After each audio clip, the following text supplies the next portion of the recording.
Idaho Leads presents how to create a template within your Sierra interactive module. On the top right corner of the screen, select the gear icon and click on Contact Templates, followed by Create your first template now, and then New Custom Contact Template.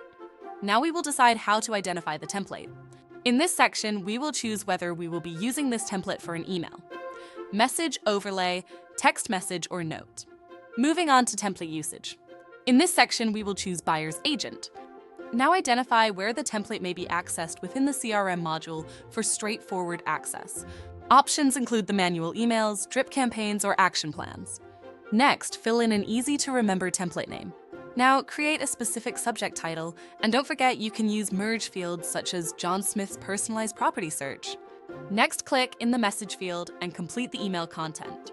In this section, merge fields may be applied from the toolbar. Review and click Save. Thank you for joining us today to learn more about how to create a template within your Sierra interactive module. Check out additional videos on ways to improve efficiency and maximize your time here with Idaho Leads, your leading source for quality leads in the Greater Northwest.